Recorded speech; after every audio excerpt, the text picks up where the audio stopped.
Hi everyone, welcome to Xiang Wang fan fiction world. प्यार क्या है? What is love?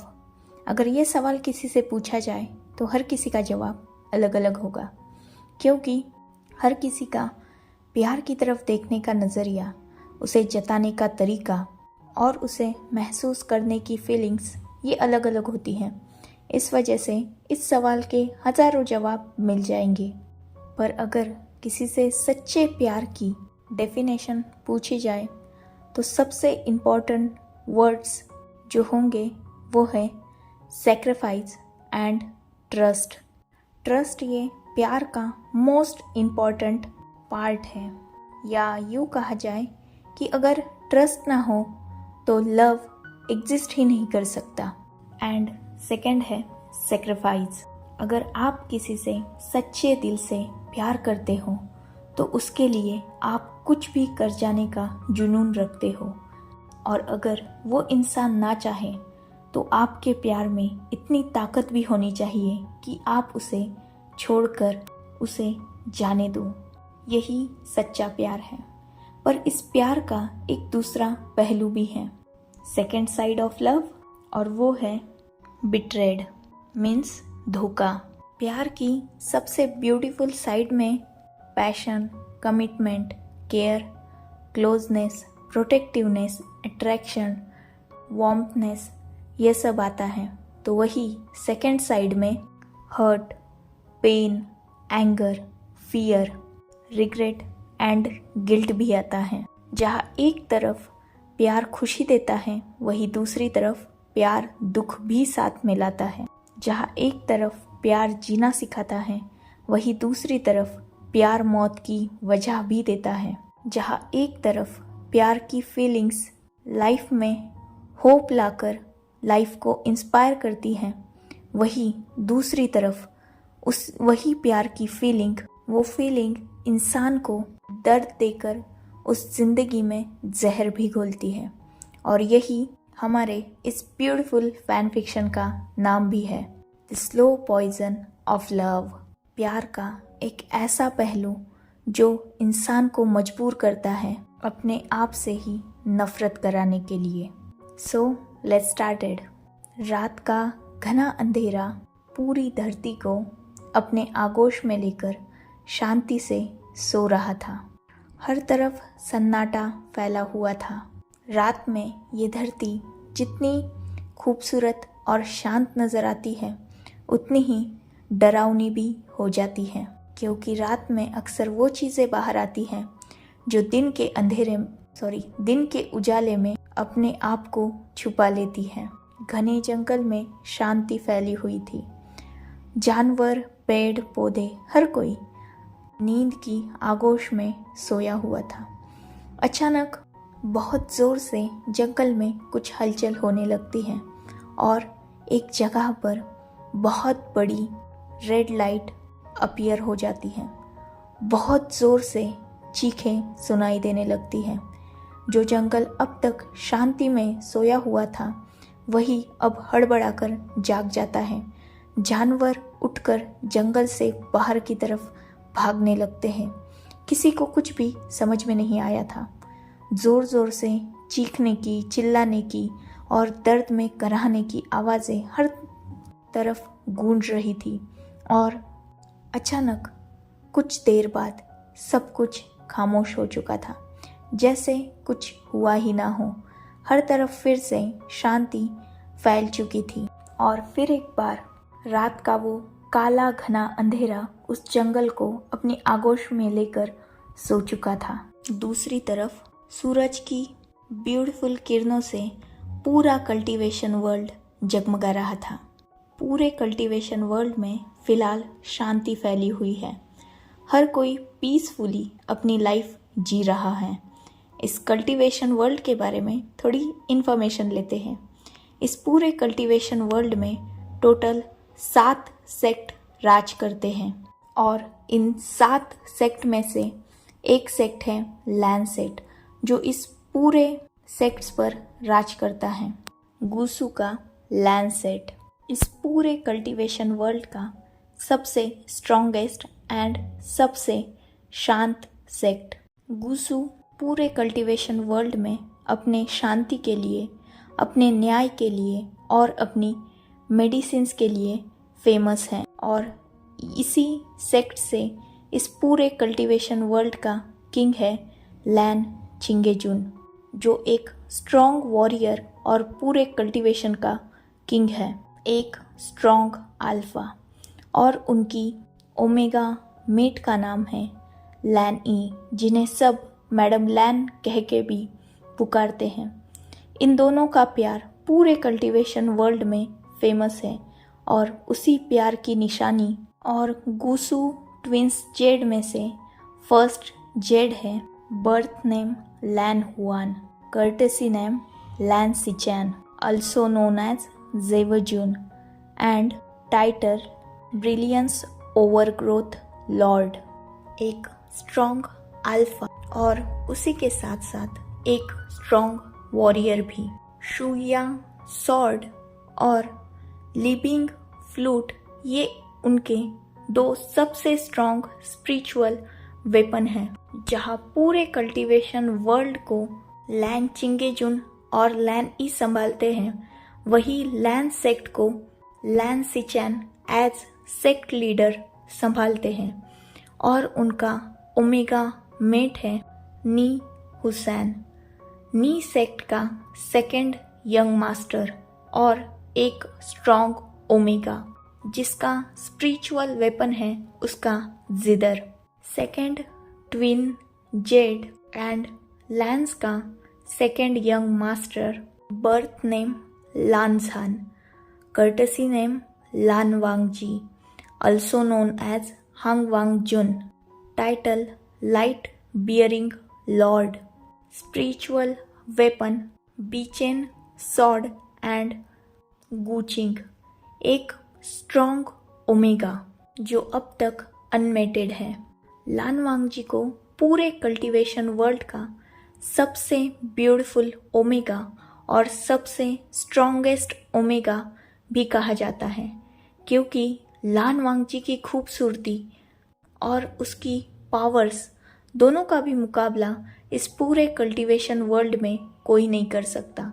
लान वांगजी एक मेल ओमेगा है और उसके फेरेमोन्स इतने स्ट्रॉन्ग है कि वो किसी स्ट्रॉन्ग अल्फा को भी अपने रट में आसानी से ला सकते हैं और वही दूसरी तरफ वही फेरेमोन्स किसी स्ट्रॉन्ग अल्फा को भी उसके सामने घुटनों पे भी ला सकते हैं। लैन सेक्ट के बाद सेकंड सबसे पावरफुल सेक्ट है यीलिंग का वी सेक्ट और इस सेक्ट का सेक्ट लीडर है birth name Wei Ying, courtesy name Wei Wuxian, also known as Yiling Patriarch, title The Great Grand Master of Demonic Cultivation and The Master of Pure Cultivation। Wei Wuxian इस पूरे cultivation world का most strongest और dominated alpha है, जिसने ना सिर्फ demonic cultivation बल्कि pure cultivation पर भी मास्टर हासिल कर ली है। वो इन सारे सेक्ट्स में सबसे उम्र में छोटा सेक्ट लीडर है, जिसकी उम्र अब महज 20 साल है। पर अगर बात की जाए उसकी पर्सनैलिटी की, उसकी ऑरा की, तो उसका मुकाबला पूरे कल्टीवेशन वर्ल्ड में कोई नहीं कर सकता। स्पिरिचुअल वेपन सुबियन सॉर्ड और डेमोनिक वेपन चेंचिंग फ्लूट, ये दोनों उसके सबसे स्ट्रॉन्गेस्ट वेपन है। वी वुशियान पूरे कल्टीवेशन वर्ल्ड में सबसे स्ट्रॉन्गेस्ट वॉरियर माना जाता है। लैन चिंगेजुन ये भले ही कल्टीवेशन वर्ल्ड के किंग है, पर उनमें भी वी वुशियान को हराने की ताकत नहीं है, क्योंकि वी वुशियान ने ना सिर्फ प्योर कल्टीवेशन बल्कि डार्क कल्टीवेशन में भी अपनी पकड़ बना के रखी है और दोनों कल्टीवेशन टेक्निक्स में वो मास्टर हासिल कर चुका है। इस पूरे कल्टीवेशन वर्ल्ड में सबसे स्ट्रॉन्ग गोल्डन कोर अकेली वी वुशियान की है, जिस वजह से सारे सेक्ट उससे डरते हैं। पर बात की जाए अगर उसकी पर्सनैलिटी की, तो वो एक नॉर्मल ह्यूमन की तरह ही रहता है। उसका सेक्ट सबसे ज़्यादा खुशहाल सेक्ट माना जाता है, क्योंकि विंग लोगों को हैप्पी रखने में बहुत ज़्यादा ही अच्छा है। कल्टीवेशन वर्ल्ड के थर्ड सबसे स्ट्रॉन्गेस्ट सेक्ट का नाम है लैनलिंग का जिन सेक्ट, और उसका सेक्ट लीडर है जिन ग्वांगशान, जो एक अल्फा है, और उनकी ओमेगा मेट का नाम है मैडम जिन। वो दोनों मिलकर जिन सेक्ट को संभालते हैं।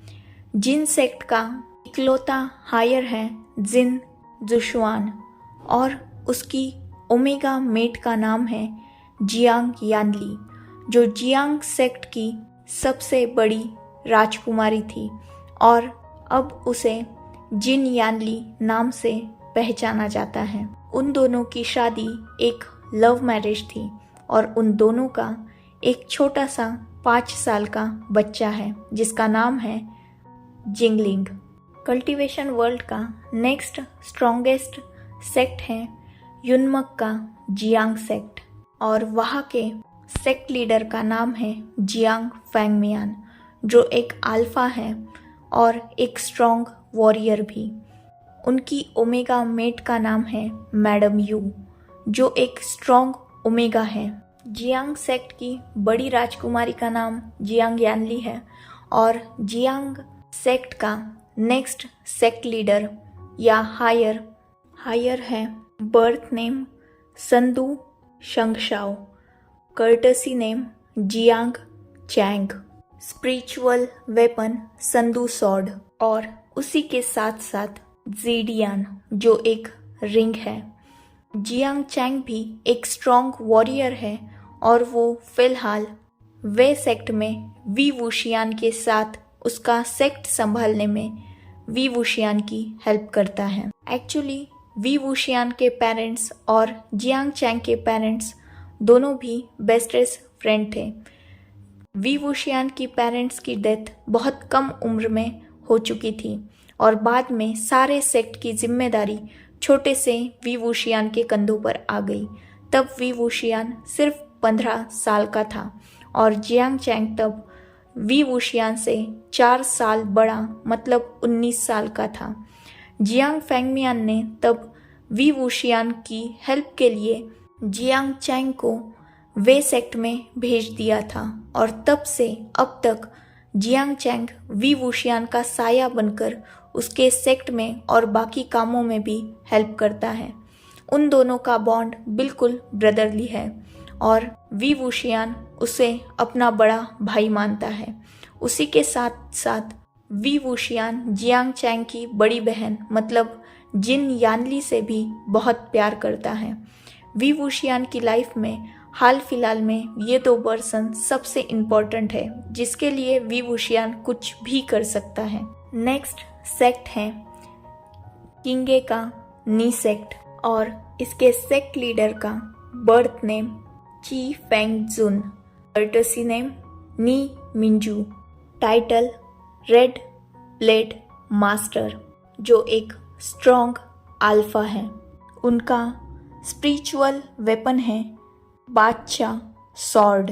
उनका मेड है वैनिंग, जो एक स्ट्रॉन्ग ओमेगा है, और जिसे घोस्ट जनरल नाम से भी पहचाना जाता है। नी मिंजू के लिटिल ब्रदर की शादी लैन सेक्ट में लैन सिचैन से हो चुकी है। नेक्स्ट सेट है किशान का वैन सेट, सेक्ट लीडर वैन रोहान, जो एक अल्फा है।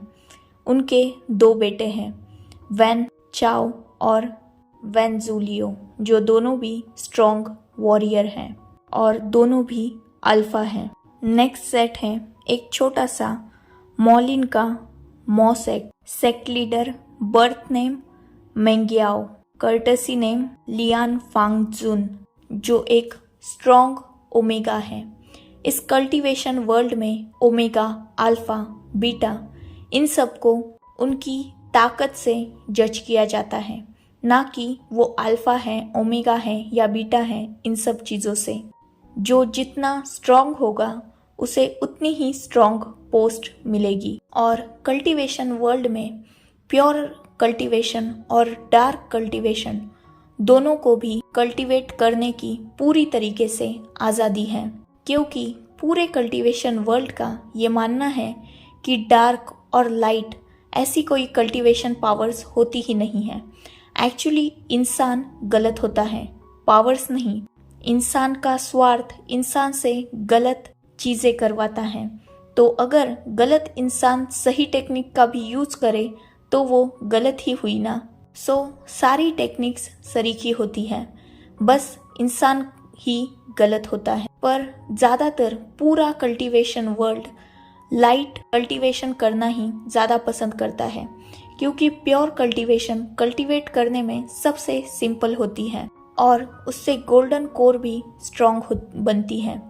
डार्क कल्टीवेशन कल्टीवेट करना नॉर्मल कल्टीवेटर का काम नहीं है, क्योंकि अक्सर डार्क कल्टीवेशन कल्टीवेटर की जान लेने की भी ताकत रखती है अगर उसकी गोल्डन कोर स्ट्रॉन्ग ना हो तो।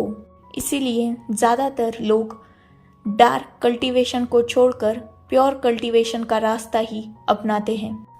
ये तो हो गई कल्टीवेशन वर्ल्ड की जानकारी। Let's start our story. Yiling के वे सेक्ट में वी वुशियान अपने थ्रोन पर बैठा हुआ था और अपने पास आए कुछ लोगों की कंप्लेंट्स को सुन रहा था। वहाँ एक बहुत बड़े हंटर्स का ग्रुप आया था जो वी वुशियान से आसपास होने वाली कुछ गतिविधियों की खबर लेकर आए थे। उनमें से एक हंटर आगे आया, उसने वी वुशियान को बो किया और कहा, आसपास रात में ब्यूरियल माउंट के पास बहुत सारे वॉकिंग क्रॉप्स आने लगे हैं और वो रात में लोगों पर हमला करते हैं, साथ ही में गांव में आकर भी बहुत सारा नुकसान करते हैं। पिछले कुछ दिनों से ये खबरें वी वुशियान के कानों में बहुत सी बार आ चुकी थी, पर वी वुशियान एक बार जब वहाँ गया था तो उसे कुछ भी मिला नहीं, तो उसे लगा ये सब सिर्फ रूमर्स हैं। पर फिर एक बार वही कंप्लेंट्स आना वी वुशियान के लिए थोड़ा परेशानी का टॉपिक था।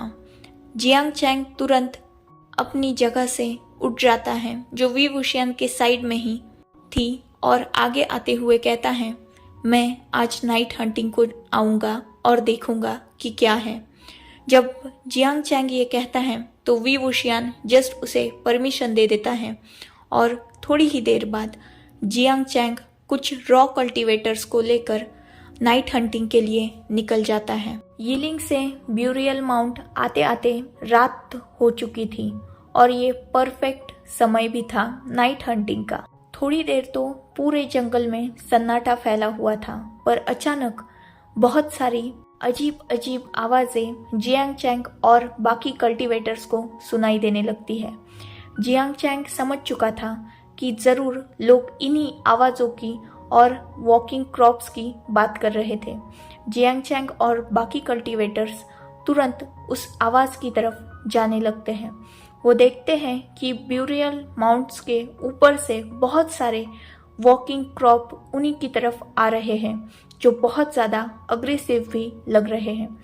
जियांग चैंग तुरंत अपनी सॉर्ड और अपनी जीडियन लेकर लड़ने के लिए रेडी हो जाता है और अपने सारे कल्टीवेटर्स को भी लड़ने के लिए सिग्नल दे देता है। सब उन वॉकिंग क्रॉप्स के साथ फियरलेसली लड़ रहे थे, पर जितना ये कल्टीवेटर्स उन वॉकिंग क्रॉप्स पर हमला कर रहे थे, वो उतने ही ज़्यादा अग्रेसिव और पावरफुल होके इन पर ही अटैक बैक कर रहे थे।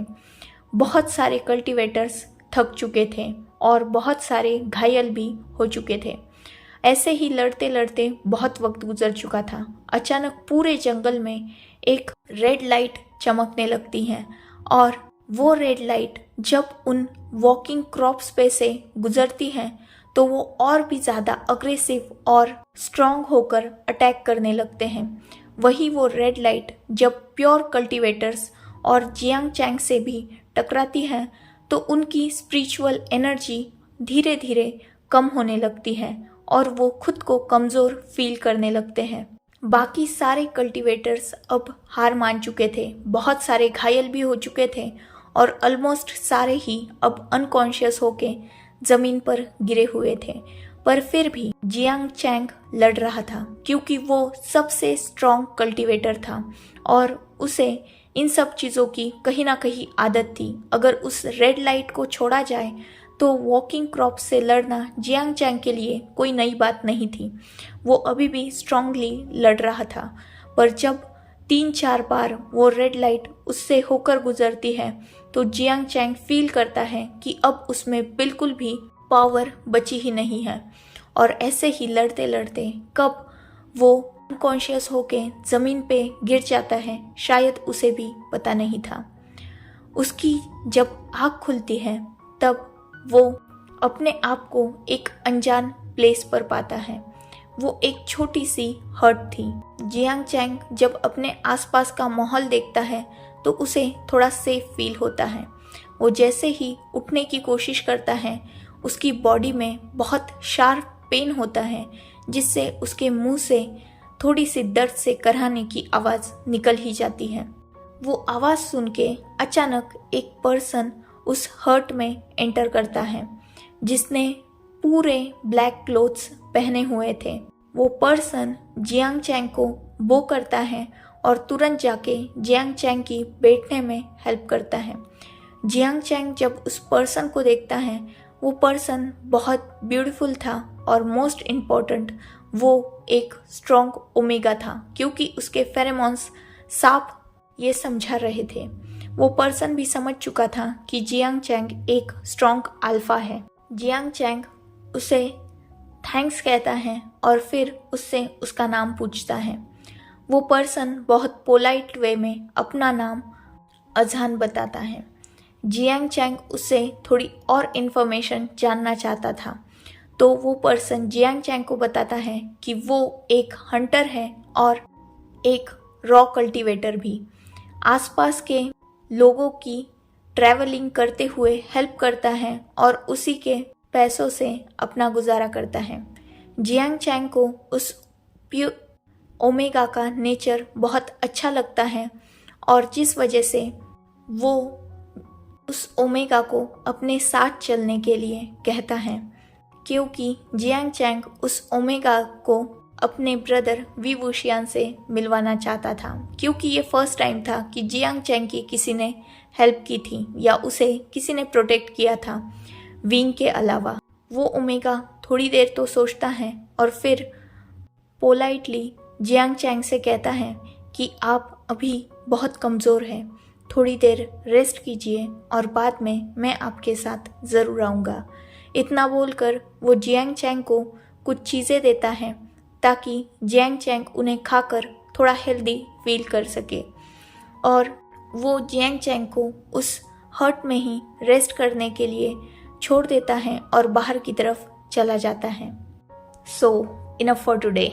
मुझे अपने कमेंट्स के थ्रू ज़रूर बताना कि आपको ये मेरा फर्स्ट हिस्टोरिकल शियांग वांग एफएफ कैसा लगा, और अगर नाम लेते वक्त यह प्रोनाउंसिएशन में थोड़ी गड़बड़ हो चुकी होगी तो प्लीज़ माफ़ कर देना, क्योंकि चाइनीज़ नेम लेना इतना आसान नहीं होता, ये मुझे समझ में आ चुका है। सो ये स्टोरी कैसी लगी मेरे साथ अपने थॉट्स को शेयर करना। Goodbye, take care, enjoy your beautiful life.